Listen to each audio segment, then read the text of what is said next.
नमस्कार विद्यार्थी मित्रांनो, BSc नर्सिंग ॲडमिशनची प्रक्रिया ही सुरू झालेली आहे।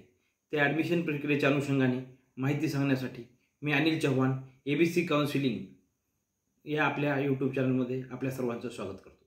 मित्रांनो, आपल्याला माहीतच आहे मागील वर्षापर्यंत जे नर्सिंगचे ॲडमिशन व्हायचे, BSc नर्सिंगसाठी जी ॲडमिशन प्रक्रिया व्हायची, तर त्यामध्ये नीट UGचे जे मार्क्स आहेत ते गृहीत धरून त्या मार्काच्या आधारे प्रक्रिया होत होती।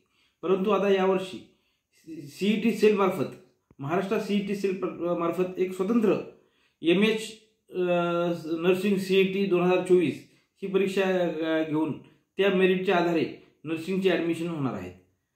तर अनेक विद्यार्थ्यांच्या बाबतीमध्ये किती कॉलेजेस आहेत, जागा किती आहेत, नर्सिंगच्या ॲडमिशन रजिस्ट्रेशन करण्यासाठीचे काय डॉक्युमेंट्स लागतात, त्यानंतर डॉक्युमेंट्स अपलोड करण्यासाठी किती कोणता शेड्यूल आहे, याबद्दल अनेक प्रश्न आहेत आणि त्या सर्व प्रश्नाची उत्तरे घेऊन मी आज आलेलो आहे।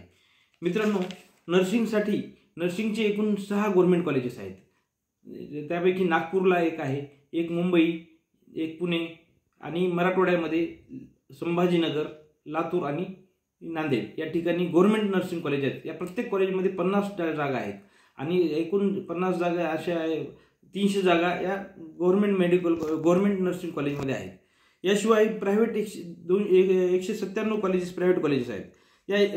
203 प्रायव्हेट कॉलेजेस आहेत। त्यापैकी 203 पैकी एकूण 6 वुमन्ससाठी राखीव आहेत। त्यानंतर 2 मायनॉरिटी कॉलेज आहेत आणि एक हे सिंधी वुमन्स, म्हणजे मायनॉरिटी पण आहे आणि वुमन्ससाठी पण आहे, असं एक सिंधी वुमन्स, असे एकूण 7 राखीव आहेत आणि उर्वरित 188 कॉलेजेस हे प्रायव्हेट कॉलेजेस हे सर्वांसाठी खुले आहेत। तर या CET मध्ये या जी ॲडमिशन प्रक्रिया आहे, तर या ॲडमिशन प्रक्रियेमध्ये कुठल्या जागा भरल्या जाणार आहेत, तर यामध्ये सर्व गव्हर्नमेंटच्या कॉलेजेस, त्यानंतर जे प्रायव्हेट कॉलेजेस आहेत तर त्या प्रायव्हेट कॉलेजेसपैकी 85% जागा या CET सेल मार्फत भरल्या जातात। या CETची कॉमन ॲडमिशन प्रोसेस मार्फत, सेंट्रलाइज्ड ॲडमिशन प्रोसेस मार्फत भरल्या जाणार आहेत। प्रायव्हेट कॉलेजमधील 15% जागा ह्या इन्स्टिट्यूशनल कोटा असा राखीव असतो आणि या इन्स्टिट्यूशनल कोट्यातील जागांसाठी स्वतंत्र प्रवेश प्रक्रिया त्या कॉलेजमार्फत केली जाते। तर या उर्वरित जागा मात्र या प्रायव्हेट कॉलेजच्या आणि गव्हर्नमेंट कॉलेजच्या 100% आणि प्रायव्हेट कॉलेजच्या 85% या सेंट्रलाइज प्रोसेस मार्फत भरल्या जाणार आहेत। तर विद्यार्थी मित्रांनो, आता कुठले आपल्याला काय डॉक्युमेंट्स लागणार आहेत, काय क्वालिफिकेशन असणार आहे, तर याच्यासाठीची एक पात्रता, या पात्रता काय, तर तो महाराष्ट्राचा रहिवासी असला पाहिजे। विद्यार्थी हा महाराष्ट्राचा रहिवासी असला पाहिजे, त्यांनी CET परीक्षा दिली असली पाहिजे आणि ती परीक्षा क्वालिफाय झालेला असला पाहिजे आणि या परीक्षेच्या बाबतीमध्ये उच्च वयोमर्यादेची अट नाही। त्यामुळे या परीक्षेला कुणीही व्यक्ती या उच्च मर्यादा त्याला नसल्यामुळं कुणालाही अर्ज करण्याची मुभा आहे। त्यानंतर तो 10वी उत्तीर्ण असला पाहिजे, महाराष्ट्रातून 10वी उत्तीर्ण असला पाहिजे। तथापि जर 2017 पूर्वी जर तो 10वी झालेला असेल तर त्याला मात्र तशी अट लागू नाही। तो महाराष्ट्र राज्य, भारतातल्या कोणत्याही राज्यात परीक्षा उत्तीर्ण झाला असला तरी चालू शकेल।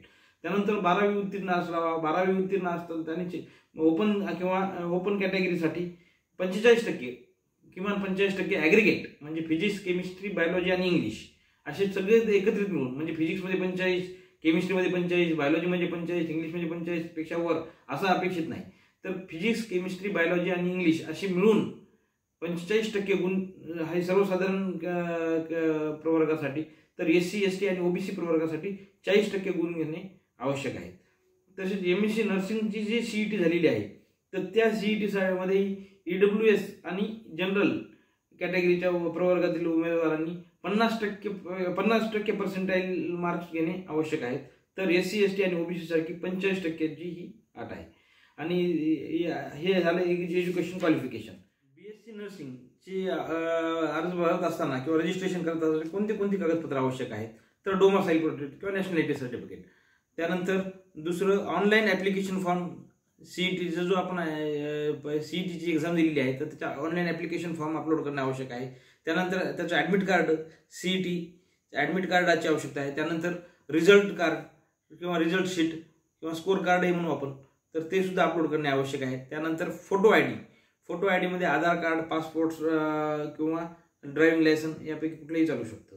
त्यानंतर 10वीचं मार्क 12वीचा मार्ग 10वीची सनद किंवा त्याला आपण सर्टिफिकेट असं म्हणतो, 12वीचा मार्ग 12वीची सनद, त्यानंतर जे प्रिस्क्राइब्ड आपल्या याच्यामध्ये दिलेलं आहे तर ते फिटनेस सर्टिफिकेट त्या प्रिस्क्राइब्ड नमुन्यातच असणं आवश्यक आहे.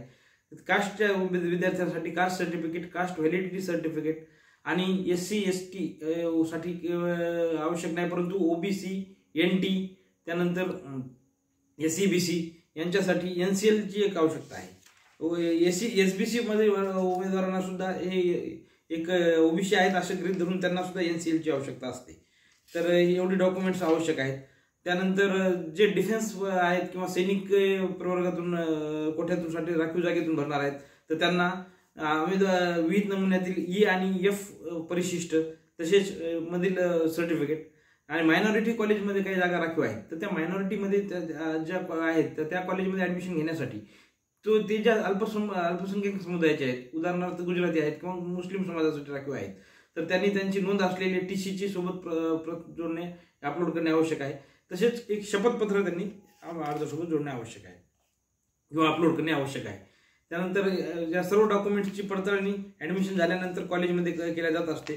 जर राखीवच्या उमेदवारांनी त्याच्या अर्जासोबत कास्ट सर्टिफिकेट किंवा व्हॅलिडिटी सर्टिफिकेट किंवा NCL जोडलं नसेल किंवा ते चुकीचं असेल किंवा अवैध असेल तर त्यांना, जर ते पात्र असतील तर त्यांना ओपनमध्ये कन्सिडर केलं जाऊ शकतं.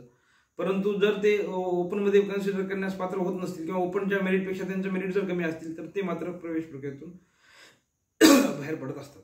मित्रांनो, BSc नर्सिंगसाठीची जी ऑनलाईन रजिस्ट्रेशनची प्रक्रिया सुरू झाली आहे तर ती ऑनलाईन रजिस्ट्रेशन 1 ऑगस्ट ते 10 ऑगस्टच्या दरम्यान, म्हणजे 10 ऑगस्टला रात्री 11:59 आपण ऑनलाईन रजिस्ट्रेशन करू शकतो. तर ऑनलाईन फीस भरण्याची 11 ऑगस्टला रात्री 11:59 आपण ऑनलाईन फीस भरल्या जाऊ शकते. ऑनलाईन फीस ही 1,000 रुपये आहे आणि ती सर्व कॅटेगरीसाठी सारखीच आहे.